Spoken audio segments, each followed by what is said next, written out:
One, yes. Okay, I'm going to say, I don't know why I say this every time because I'm going to make this statement my favorite time of the week and actually favorite time of the month since I only do these now twice a month.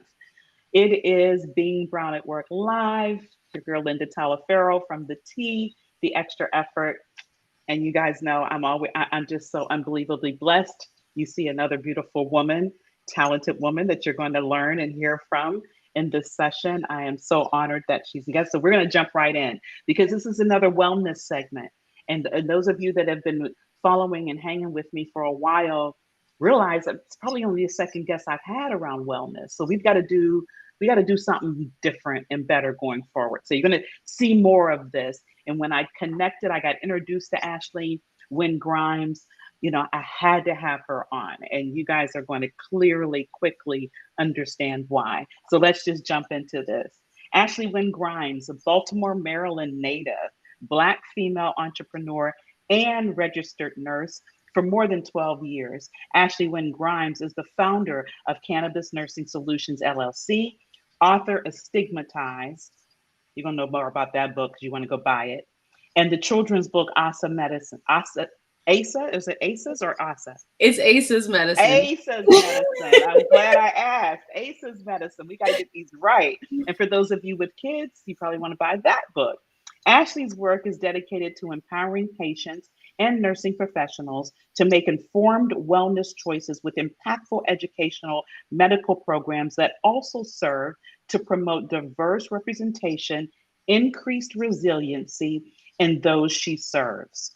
During her impressive career, Ashley has worked in various healthcare settings, including telemetry, nursing, quality improvement. You guys know I'm a quality professional, so connected on that, and professional development. She is responsible for trailblazing non traditional cannabis patient care programs in Maryland that offer standardized approaches to dispensing cannabis for nursing professionals and children in school settings. Ashley holds a Bachelor's of Science in Nursing and a Master's degree in Nurse Education from Towson University. And in 2021, she was chosen from Baltimore's Business Journal Leaders in Healthcare.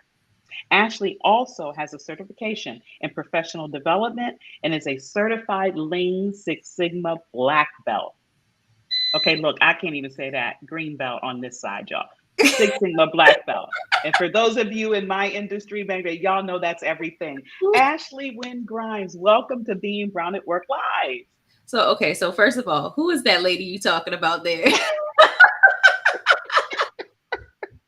Come on, girl. You know you all get all your fabulousness. Just own all your fabulousness. Look, Ashley, welcome.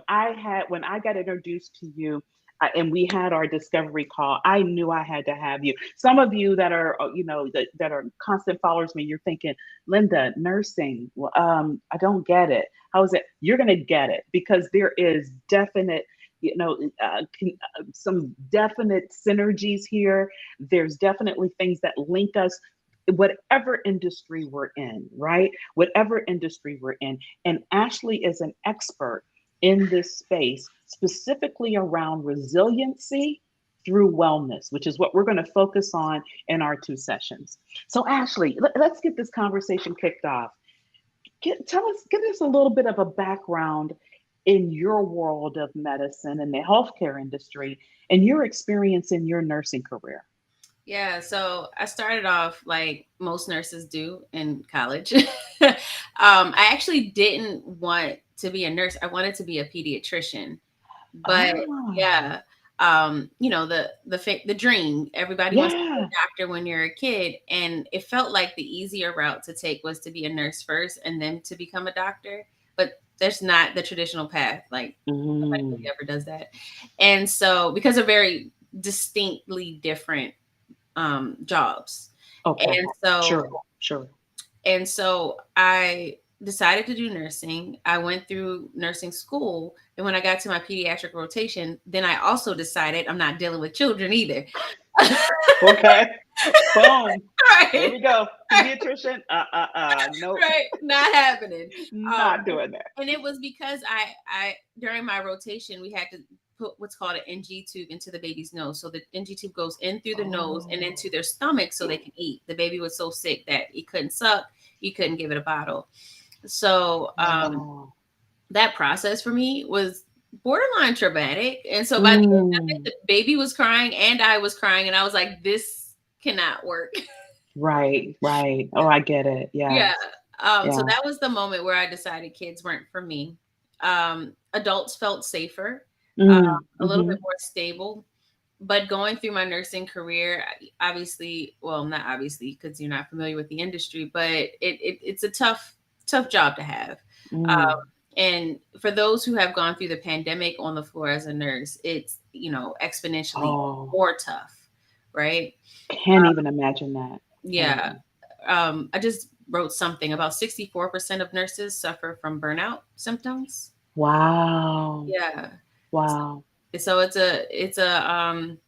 a love-hate relationship as far as I'm concerned. You know. Wow. Wow, Ashley. Hey, we've got someone joining us live from Monterrey, Mexico. Wow, very cool. Very Yeah, cool. I know. So Welcome. cool. So cool. Welcome. Welcome, Herbert.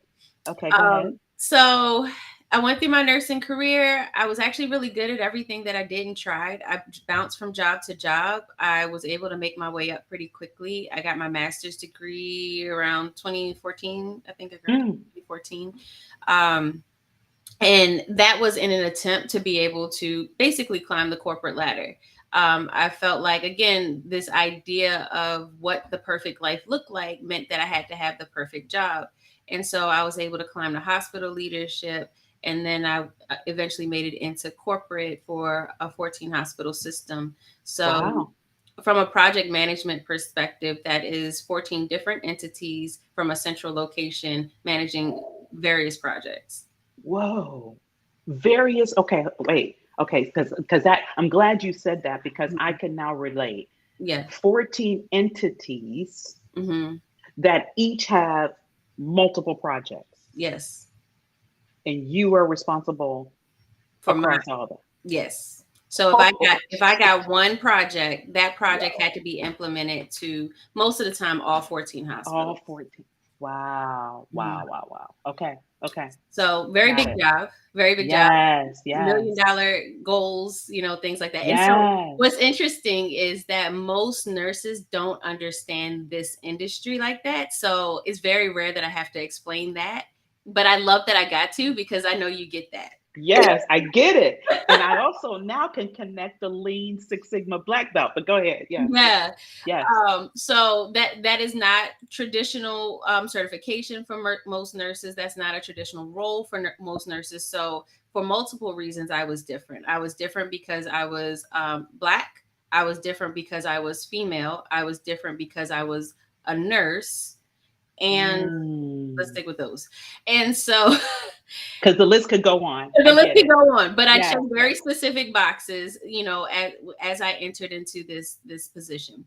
And yes. so in my role, I found that project management is more business oriented, which was kind of jilting for me as a nursing Mm-hmm, professional because my mm-hmm. focus had always been patients. How do Patience, I yes. care for the patient? What medicine do I give the patient? How do I treat the patient? That was my primary focus and is internally a large part of my drive. When I entered into this particular arena, it still remained part of my drive, but the focus then had to shift to how much money did we save today, Mm, right? mm, And yes, so it was a very yes. conflicting experience where Wow. through my learning and self discovery, I found myself battling with what I felt was right for the patient. So, as you Oh, probably can be aware, for 14 hospital, implementing one specific plan can't meet the needs of all patients oh, in every exactly. situation, right? Right, right. And so, whenever that would get called out, it would always be prioritized to focus on the consistency or the I can't think of the word right now, but the flow of the project management system. Mm, And so, because it had to be easily implementable, because again, 14 hospitals, yep, yep. different, systems in place and all this. So, I constantly felt myself battling with what I felt was actually right versus what was right for this type of position. Wow. Wow. Wow. And I can't even imagine how that weighed on you Hmm. over time. I mean, I can't, that internal struggle, right? Yeah. And then you're trying to show up in your excellence, but Yes. at the same time, trying to be true to yourself and authentic in what you know to be true internally, if I'm saying it correctly, right?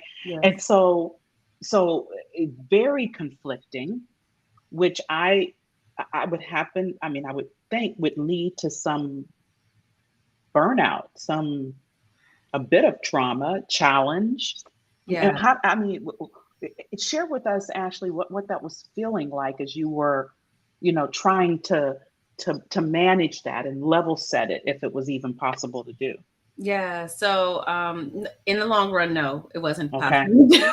I figured that. Yes, I figured Right. that. Yeah, yeah, yeah, yeah. But in the beginning, when I started the position, I was so focused on the fact that I made it to the six-figure position. It was a very Yes. glorified. We got all the little perks. We got to go to football games. I was hanging with the C-suite. Like, it was all those things that I felt like I had to, like, I should appreciate, right? Like, it's like Mm, I mm, made it here. So, Ashley, what are you complaining for? Like, get over it. mm, And this is what I'm mm. internally telling myself, and also my environment is also validating that. Like, Ash, you have Oh, nothing to worry about, right? oh, yeah. The environment does that, though. I Yeah. mean, they will tell us, and I'm going to say this to the audience, right? I mean, everybody knows that my focus, my niche is Black and Brown women. Mhm. So I don't want to discredit the fact that that sense of appreciation that others don't feel.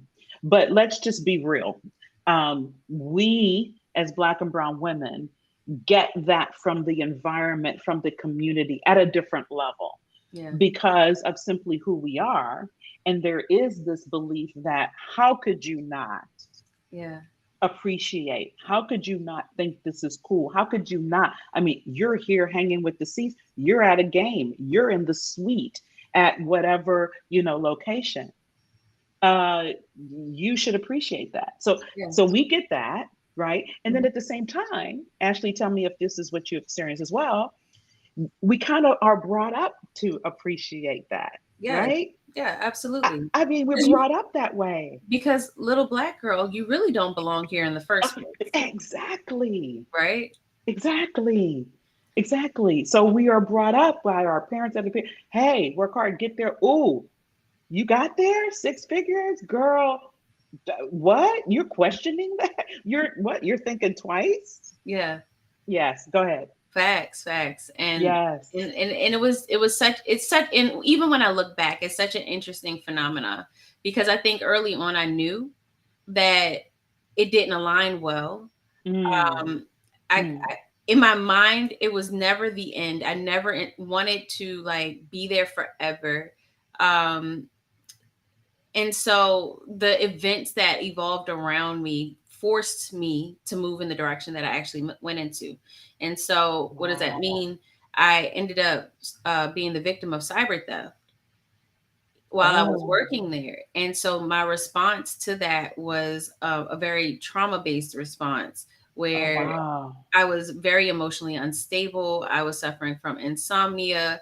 The anxiety of the work environment actually caught up to me in that experience. So, in that, Wow. in the insomnia, I would like to say that it was the anxiety that was keeping me up from the next day.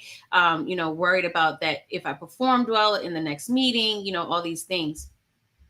And Mm, so, while I was going through that, I became less able to control my emotional capacity. Where once upon a time, if I was in a moral position and I had to battle, I had full control over my emotional capacity. yeah. So eventually I just didn't. And so it also affected my performance. It affected the way that, because little black girl, you also have to be very submissive when you're dealing with Oh, your counterparts. So, absolutely. and if you don't, then you're acknowledged or addressed as being aggressive and all the Yes. And tropes. all those other, yes, exactly. And so Right. that's exactly what happened when I became less able to be okay or have the capacity to deal with the situation. Mm, So there was in my opinion, very little compassion for the situation. Or let me say it this way, it was short lived. So I was okay. experiencing the effects of this experience for a long period of time. But, once the experience happened, it was almost like business as usual. I was supposed to get back to things. Supposed to move on, get over it. Yeah, Mhm. yeah, yeah. Pretty Hmm. much. Yeah. And so because I was still dealing with the aftermath, so that money that was stolen was actually the down payment to my house. Oh, jeez. Yeah. Wow. Oh my gosh. Hmm. Wow. So it Mm. was, the personal side. My kids were still very young. I think at the time 4 and 9. Oh, jeez. And Wow. yeah, so all of those things. So dealing with that, making sure that we were okay, making sure that we'd be able to get the house. We had our real estate team. It was a mess. It was a lot. So Yeah, yeah. on top of that, the 14 hospitals, we were working and implementing computer systems and Oh, yes, absolutely. right. Um, Absolutely. and so goals Mm. needed to be met. And, it was one specific project that I remember. There is a device that gets placed in patients' veins. It's called a stent, or not necessarily in the heart. So it's one of the vessels, so it opens it Got up you. to let the Okay. blood flow. And so Yes. that's a product that you can, purchase from vendors and what have you. And Okay. so one of the projects was for us to find a standardized stent that was cheaper, and I was supposed to save, I think it was $1.4 million on this project. The problem was it was dependent on the cheapest stent on the market, but that cheapest stent hadn't been validated by evidence, and the doctors weren't okay with it. Oh. They were not okay with it. And Yeah, again, I'm kind of glad they weren't okay with it. But go right, ahead. right? Go ahead. Yeah, We're yeah, talking yeah. 14 Yeah. hospitals, right? And so Yes. a couple of the hospitals didn't have the technology to support this cheap stent either, Wow. right? And so we ended up coming up with a strategy and a plan and all the things. It ended up working out well. The facilities that were able to support this cheap stint did. The ones that did not. And Okay. so I remember getting reprimanded because I didn't save 1.4 Oh million. my I gosh. only saved 1 million. Okay. Okay. Okay. $400,000 off, but yet we did the safe, correct thing for our patients, for the community. But Ashley, you were 400,000 off the target. Right. So shame on you. Yeah. Yeah. Wow. Wow. Yeah. So that gives you insight. That gives you insight into the experience during the time. Yeah. Completely. Completely. Now I have to ask the question because it kind of just directly takes me there. Is that what led to the book Stigmatized? Partially, actually. Ah, Um, okay. so it did start me down the path. So I wasn't okay. I knew I wasn't okay. I Yeah. knew that I didn't need a doctor. I wasn't sick, right? Right. Right. I Right. knew I needed therapy, which I suggest that for anybody at any state in their life to have a therapist. So I did go and get a therapist, but there was something still missing for me Mm. in regard to like what was actual wellness, like Yes. how do you feel better in your own skin. And I feel like up until that point I didn't spend enough time with myself to understand myself because I was so career focused that it Ah. wasn't until this experience where I recognized that I wasn't okay in my skin. There was a lot of Mm. stuff that I ignored about myself. There's a lot of emotions, a lot of feelings, a lot of ethics, a lot of values that I put to the side and to the back burner. And that is essentially what causes stress in most people on a day-to-day basis. And the stress is what causes illness in the long term. But what do you do before you allow the stress to create symptoms? right? Yes. And so that was the Yes. question that I was like battling with in my head. And so because I would like to say it was a state of depression, but because I was in that state, um, I needed to redirect and refocus my energy. Otherwise, nothing would. So that happened to be the thing. So I Right. started trying to rediscover myself, relieve the stress. I started yoga. I started doing research in different holistic methods. One of the Yeah. big things that stood out for me was the endocannabinoid system. It's a big word, but we all Uh-huh. have it. And essentially, its purpose is to create balance in the body. And so, through all of these holistic methods, including yoga, um, support that endocannabinoid system. Ah, And okay. so, the crazy thing is that I have been a nurse for such a long time, and it was the first time I had ever heard of the endocannabinoid. Oh my gosh. So clearly, if you haven't, and you've been a nurse for double-digit years, Right?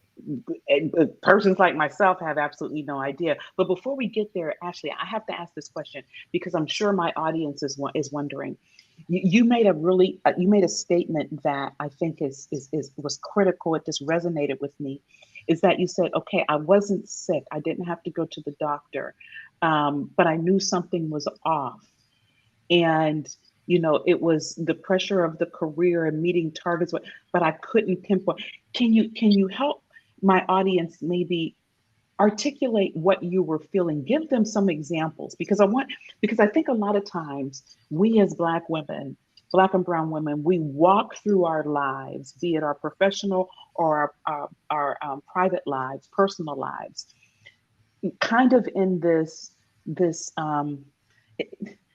zombie is too extreme, but it's just there's such a focus where, okay, I don't feel so good today. Okay, get over it. You got this, a project you're leading. Not so good today. Yeah, but I got to take the kids and go do XYZ, or cook dinner. Or I don't feel good today. Yeah, but I got a big presentation and my Mm. boy. Oh, I'm up for this particular promotion, and we just put aside, right? And then it gets to the point where we crash and burn. Yeah. But before we get there, right? I think I mean, you were stated different. So if you could help my audience understand, give us some examples of what you were feeling that let you know you were not comfortable truly in your own skin. So to me, the world seemed gray. Hmm. So it isn't actually gray, but when I look at the memories today, I see it through the lens of gray, Ah, right? yeah. Um, it I moved very slow. Mm. Um, there are a lot of experiences that I had that I wasn't present for, but I know I was there. Oh, wow. Wow. Wow. Yeah. Yeah, Almost like, yeah. you know how you're driving the car and then you're out Yes. at work, And you're you like, end up somewhere and you're like, wait a minute. wait, I don't Yeah. remember driving. Yeah.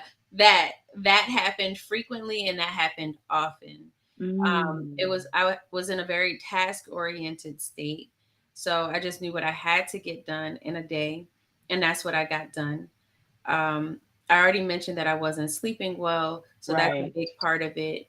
And then there was almost a misery of waking up in the morning. It's like, Mm. Mm. Okay. you know, Gotcha. you're awake. There was nothing really exciting about the day to me, and the things that Yes. probably should have been exciting to me, it was like, oh well, that all those things go on the back burner, Got it. right?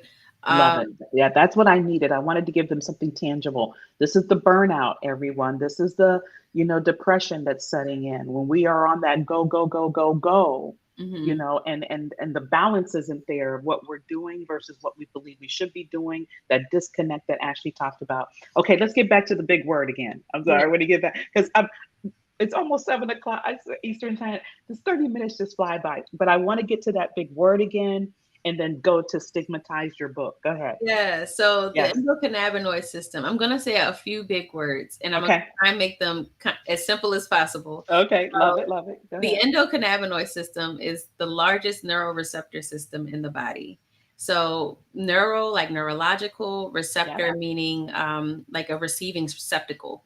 And so, different molecules bind to that system. And the whole purpose of that system is to create homeostasis. And so in nursing Heard that world, word. okay, good. I have, yeah. In nursing world, homeostasis is balance, Hmm. right? So when the Yep. body is functioning at its utmost balance, then it's the most well that it could possibly be. Mm. And so a well endocannabinoid system essentially means that you have optimized wellness or optimized the functioning of this endocannabinoid system. The thing about this system that's interesting is that everybody's capacity or ability to achieve wellness is at different states based on their environment, based Hmm. on their lifestyle, based on their situation, circumstance, genetics, et cetera, et cetera. Right. So if you're in a state of maximum imbalance, you are suffering with illness, the diabetes, the high blood pressure, the Yeah. heart attack, strokes, all those kind of things. And so essentially, it's working to try and balance things out, and that's the system that needs to be worked on prior to finding yourself in a symptomatic state. So when Mm. you find yourself in symptomatic state, that's when the traditional healthcare model comes into play because you need Got to it. fix it.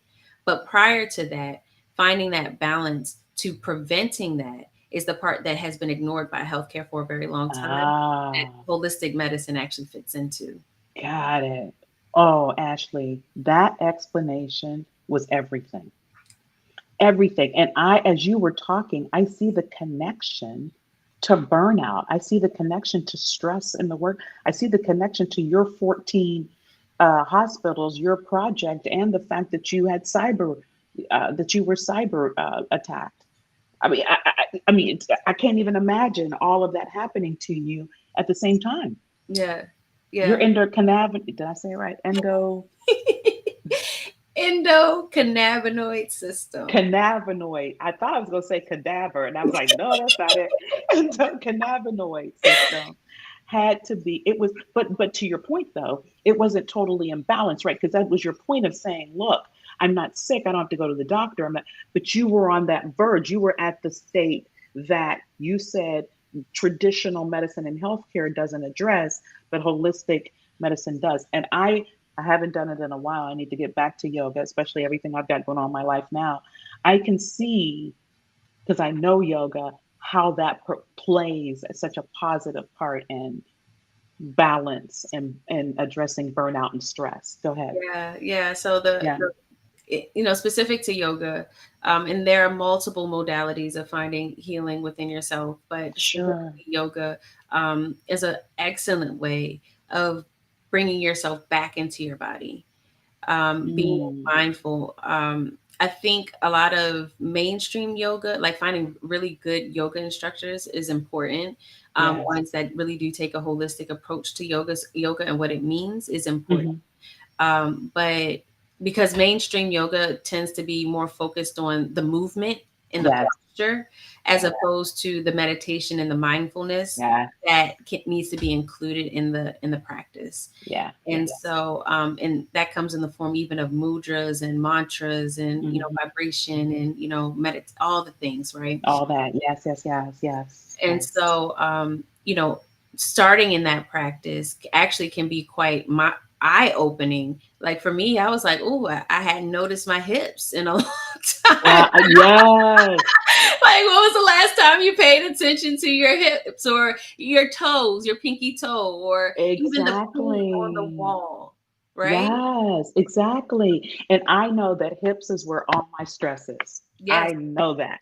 That is my body. That's where, yes, yes. And Barrington said it's good that Ashley took steps to heal from all the challenges she has faced all at once. Absolutely, Barrington. And this is why I found it so important to have Ashley as a guest because I wanted her to share her experiences.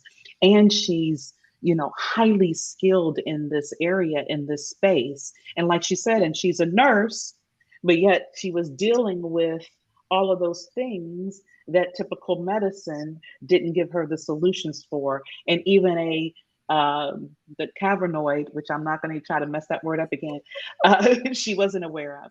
But we're going to kind of wrap this part one up, Ashley, because I want to do it talking about how you got to your book, and then highly recognize it, or recommend that people go out and buy it. And yes, you're right, Barrington. Yoga is a great way to release stress.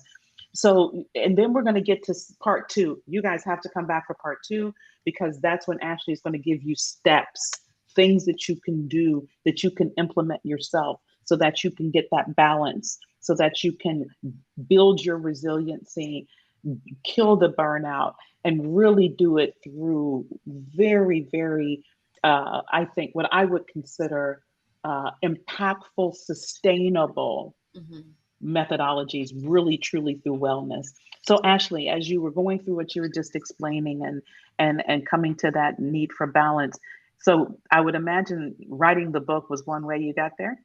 Yeah, actually, that was such a beautiful experience, especially looking back at that time when I wrote it. So it was very on in my entrepreneurial journey. Probably I think 2 years in, I started writing it, and it was very cathartic.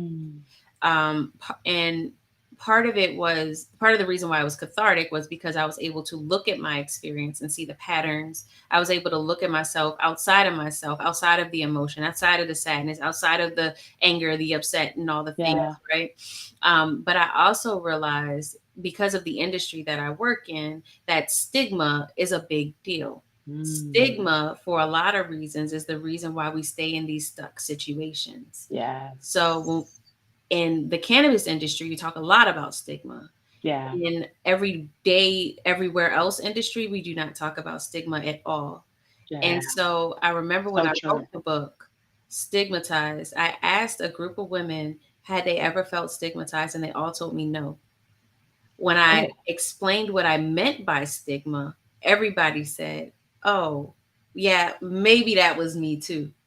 Right? And so Wow. we don't even know how much we play a part in the stigma that's projected onto us. Like, we accept it as true, right? So, Yes. for example, as a Black woman, as soon as I express too intense emotion, the assumption is that I'm an angry Black woman, right? And that's a stigma. It As a is. nurse, there's an assumption that I'm going to show up as a hero and fix everybody today, right? That's a stigma. That's a stigma. Wow. Wow. Wow.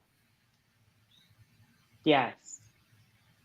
And what's so unfortunate about that is, as a nurse, your your hope is that you could fix the situation. Hmm. That's why you entered that but you are not perfect. You don't walk on water. You don't. So there's times when you will not be able to, and that, unfortunately, then casts the negative view on you. Same as being a Black woman. And I shared this with someone not long ago, when they were saying, Linda, you just need to, just go in there and you just take power, and you just and I was like, and if I do that, then it's immediately I'm no longer a team player. Right. I'm difficult to deal with, and Yeah. I'm a Black.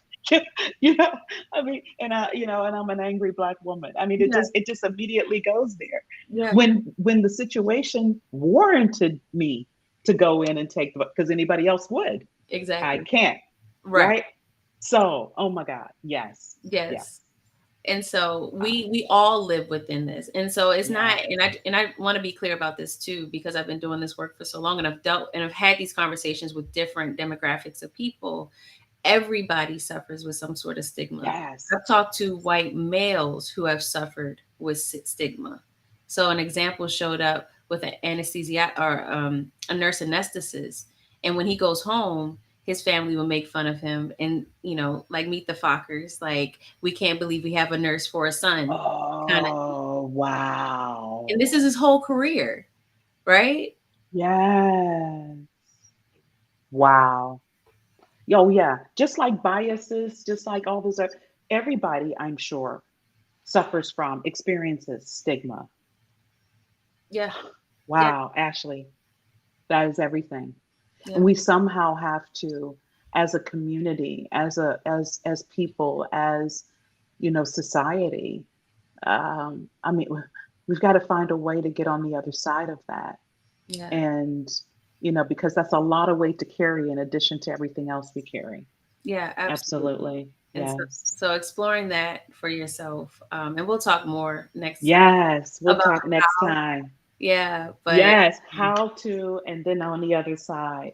Look, I mean, I had to continue the conversation even over the usual 30 minutes because, as Herbert shared, thank you for the candid and useful discussion. And Herbert, thank you for joining from Mexico with us live. I really appreciate it. And I wanted this to be a useful discussion because we don't often talk about this part of who we are. Professionally, personally, and how to deal with it first, how to identify it, right? How to call a thing, which is why I asked you to give the examples of what it felt as you were living it. First to identify it, and then what do we do to deal with it? And that's going to be part two. So if you haven't bought Stigmatized, now you know it's out there. Go buy that book, get a deeper understanding of it. It's going to help you identify it in your life. So that you can, I mean, because if you don't identify it, measure it, right, it never happened, it doesn't exist. And like Ashley just shared, the women she asked, they all said no, yeah, there's no stigmatism. yeah, So buy the book, and then join us for part two in a couple of weeks, so that Ashley can share some more gems. Ashley, it was awesome.